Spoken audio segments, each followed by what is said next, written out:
Welcome to In-Depth. The Play for Kate bill is now in the hands of the Indiana governor, waiting for his signature. The measure would require riders under the age of 18 to wear a helmet while riding a four-wheeler. It was inspired after 11-year-old Kate Brugenschmidt of Warwick County died in an ATV crash in 2015. Well, I'm joined tonight by Kate's mother, Ashlee Brugenschmidt, also State Representative Lloyd Arnold. He is the author of the Play for Kate bill. Ashlee and Lloyd, thank you so much for being here. What a long road this has been, but it looks like this is going to be a law of the land very shortly here in Indiana. Ashlee, to put this in the utmost dignity and respect it deserves, when you lost Kate, at what time did you say to yourself, I'm grieving, but I'm going to do something about this to protect other kids? Can you share that moment with me? Yes, I think it took about probably 6 months after Kate's accident. I remember initially, telling my family and friends that I didn't want to talk to anyone about ATVs or about helmets, that I was still just trying to come to terms with what had happened and try to make sense of the accident. And I actually remember my best friend and I were on our way to an educational conference, and the whole time we were at the conference, all I could do was sit there and research ATV laws across the United States and different types of four-wheelers, and just trying to understand the safety regulations of them. And on the way home, I actually looked at her and I said, I think there needs to be a helmet law. As educators, it's our job to keep kids safe, and I can't believe that this isn't a safeguard. And she looked at me and said, I think it needs to be a law too. And she said, I think that you can do it. And that was just kind of the pat on the back or the vote of confidence that I needed. And just started working with different legislators and meeting with them to try to make this bill a law. Also going to different ATV stores and trying to learn about four-wheelers and about the regulations. And Newburgh Power Sports, they were wonderful, and actually took me in and explained four-wheelers and the manufacturer's recommendations, so that way I had that background knowledge. We'll talk about that first visit to that ATV store in a moment. Now, Lloyd, getting any piece of legislation through that State House, that can be a big challenge. What was the challenge about this particular? It seems to make sense at first glance, but this was challenging in many ways. We went through a few hurdles. Not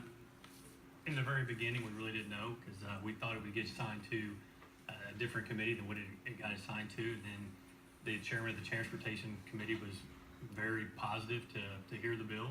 So we got our first hearing, we moved it through the House, and Ashlee came up quite a bit and actually worked a lot with talking with the senators and the other representatives to ensure the bill does pass. So, and this is more than just about helmets right here. This is more than just making sure anyone under the age of 18 is going to be wearing a helmet.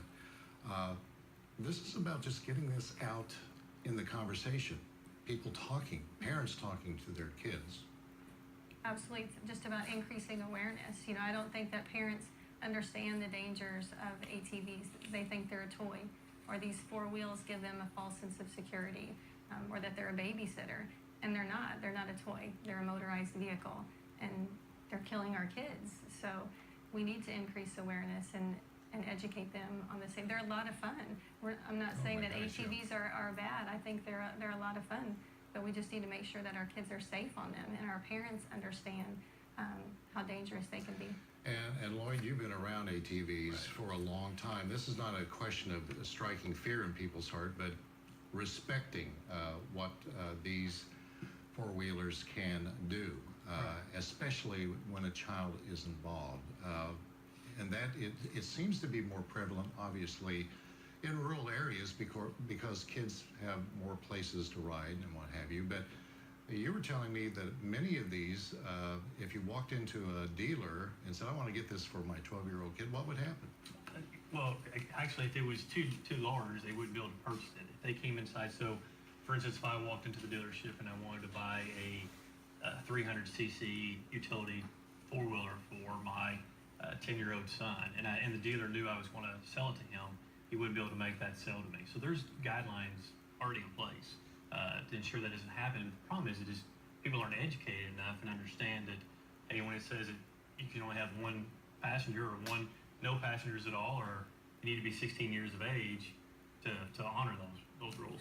Okay, I'm just taking a look at this. This is an adult four-wheeler right here, and it's designed for one person. Correct. Okay, but I can almost guarantee you somebody's going to be riding, most likely, possibly a child, a dad taking his son or daughter out for a spin on this. Usually not on one like this. One like this is more it's higher performance, more racing. You'd be more apt to see an 18-year-old boy and a 16-year-old girlfriend on the back of one of these versus a child. And you appeared on Nightline. That's correct. And that was an eye-opening report. But talking about, someone racing these, I mean, I was stunned to see in other areas of the country kids racing these things.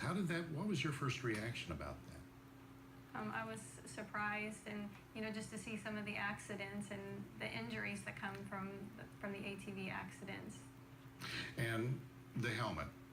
And this is what this is all about as far as the actual physical elements of this bill that will become law. I know, Ashlee, this might be difficult for you to talk about, but we were talking about Kate's injuries. Tell me about how this could have made a difference, if you can. Kate died from blunt force trauma, massive cerebral disruption. All of her injuries were to her head. She still had the softball chest guard on that we would make her wear to protect her heart when she would play in her softball games, because she had came directly from a softball game. So all of the injury or the trauma was to her head. And I know the investigating officers and our family, we believe that if she would have had a helmet on, that she would have had a fighting chance. And this law is not designed in any way to be punitive on parents or even punitive on kids, but the education factor again. How many can ride? Some of these are designed with a bench seat. This one is not, obviously, but a bench seat in front. They may have like some type of a rack behind them. That's when we see sometimes more than one person and some possibly adults and kids on one of these, and that is very, very risky. And that's usually what we call a UTV. So it's side by sides, and they have seat belts they're equipped with. Whether they use them or not, we can't, I guess, fully enforce that right now. And it's not so much you said about going after people or punishing them. Our big push is just educating people and letting them know, hey, you need to wear a helmet while you're operating these vehicles. But it's just the same as if you were to allow your child to operate a boat on the lake with being under the age of 15, it's still going to be a Class C infraction if you do so. But it's for the person that's responsible for that child is who could get the citation. And that young lady, beautiful young lady up there, right, peering over your shoulder there, Ashlee, do you talk to Kate still? Absolutely, every single day. What do you tell her? We talk about, Kate was always about other people, helping other people. Even at 11 years old, she was always very thoughtful. So we talked to her about Play for Kate and how we're continuing that mission, or her legacy of helping other people, and how we know that this this law will help save kids' lives. After her accident, I would always journal, and I still journal to this day. Sometimes just writing notes to Kate, quotes or verses from books or the Bible or songs that just kind of remind me of her. Actually, before we came here, State Representative Arnold gave me the HEA 1200, So it's House and Road Act. She's Yeah. been working on HB 1200, which is House Bill 1200. Well, she's done a lot of research. And now it's House and Road Act, so Yes. it's completely done. We're just waiting for the governor's signature. Okay, and that hopefully is going to come soon, and we'll have more details about what could be a very special signing coming up. And again, you surround yourself every day with the nature of your job out at Sharon School, Ashlee, and you're surrounded by kids. Do kids come up to you and ask you about what's going on? I mean, you're in the news, and you're up in Indianapolis, and Yes, they do. Especially when I came back, I'll never forget my first day back after Kate's accident. A little boy got off the bus and he came up and he hugged me and he said, "I'm sorry about Kate." And I said, "Thank you." And of course the tears started coming and he looked at me and said, "I really don't like ATVs." And it was so sweet because he just, he was relating that accident to what happened to Kate. And then I know several of the staff at Sharon have been showing the kids the testimony at the House or the Senate and talking to them how a bill becomes a law. And the kids and parents have been so accepting, and they will send me emails, or in the hallway the kids will say, "Thank you for doing this. Thank you for trying to keep us safe. We'll always wear helmets," and they'll write notes and put them in my mailbox about how proud they are and thanking me for it. Sam's So, pretty cool too. Safety Sam is pretty cool. All right. Representative Arnold, thank you so much for joining us tonight. Godspeed Thank to you. you. Ashlee Thank you. Schmidt, beautiful girl who's never going to be forgotten, always with us. Thank you for being here tonight. Thank you.